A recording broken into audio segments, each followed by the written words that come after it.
Before the video begins, please don't judge me. I am aware that I have a problem. Problems. Big ass disclaimer. This game is catered towards degen anime fans who are looking for more cultured media they can enjoy. This game is by no way a regular mobile game. Since you even think about playing it outside of your closet or your mom's basement, you will instantly be shunned by society and lose 100 points of your social life status. That is, of course, if you even have invested any in the first place. First things first, however, since this game is played exclusively vertical, unless you download a specific app that makes it works. Otherwise, I'll be splitting the screen into three parts. The middle is where I'll be showing you what I'm talking about when I'm talking about something specific, and gameplay. On the right will be mainly used for summoning, so like the gems that I accumulated from other accounts will be wishing from there. And on the left, some random memes, I don't fucking know. Pro gamer tip. If you invest in the privacy class for your phone, you'll only be shamed by those who are sitting directly next to you and are able to see your screen, or those who look at your phone from a specific angle that allows them to see what you're doing. So let's start with the actual game. The game is about Q, the commander, a faceless protagonist who, because of random and unexpected encounters, always ends up teaming up with cute girls with unique personalities, and they instantly fall for you and trust you with their life. Sounds familiar? Your team slot is based off 5 units who you can mix and match however you please. Each unit has a gun type they can use. Each weapon excels at a specific enemy type environment. Each character also has their specific skills and bursts, which can massively influence the flow of the fight, whether you win or lose. Bursts are numbered from 1 to 3, and if you want to use burst 3, you'll have to use 1 and 2 in order. This mechanic I found pretty fun, since I had to constantly think about what team build should I use, which character to bring, team combination, stuff like that. However, it stopped being fun when I realized that the only way to get the right units and making the best team build is through pulling SSRs, which mainly consists of getting lucky. The combat's pretty basic, but I think it works well. You just point and drag to where you want the character to shoot. Also, the burst meter charges up automatically, or like depending on how much damage you do.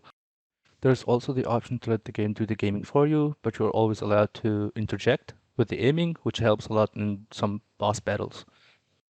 Before, I used to think that automatic pedals were useless and take the fun out of the game, but if you're from the lucky ones and you are able to get volume, you'll learn quickly to appreciate it.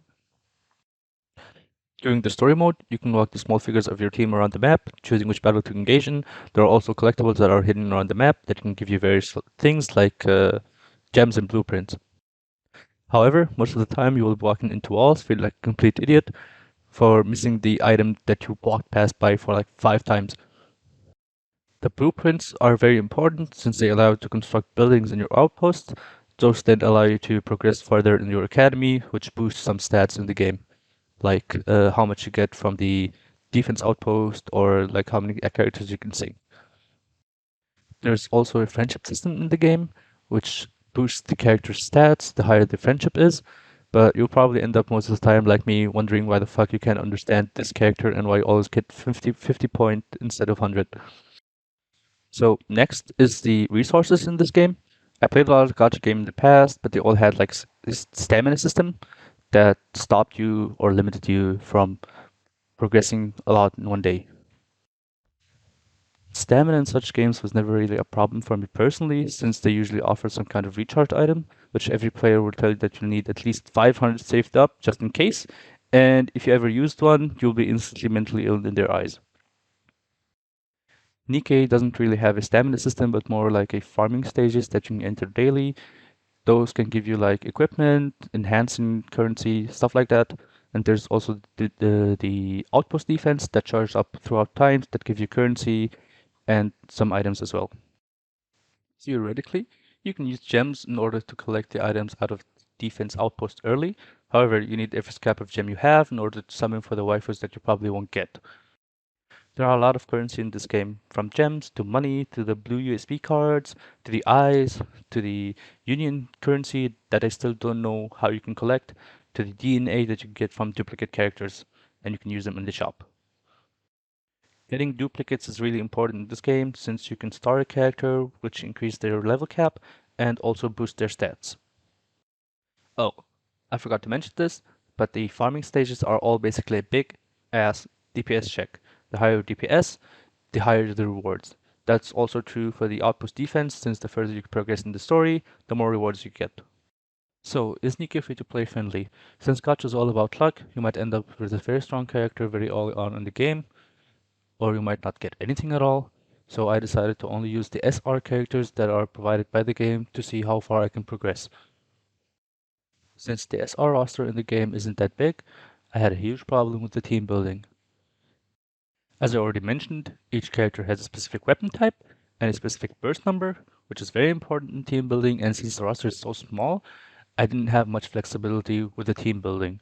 Like, there's only, I think, one sniper in the entire game that is SR.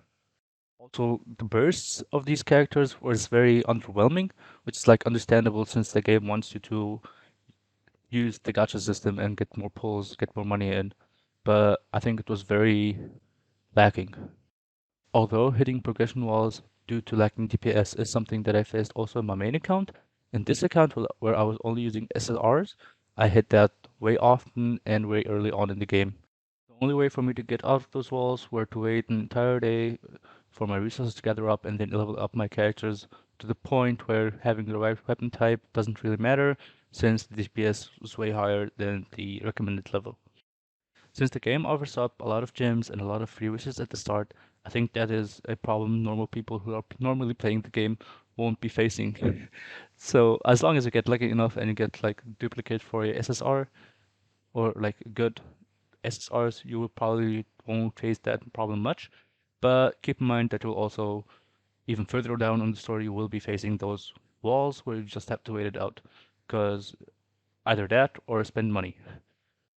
So, to make a long story short, if you or someone around you is a Rule 34 artist, please stop ignoring my girl Diesel like this and get to work. Show her some love. God damn it.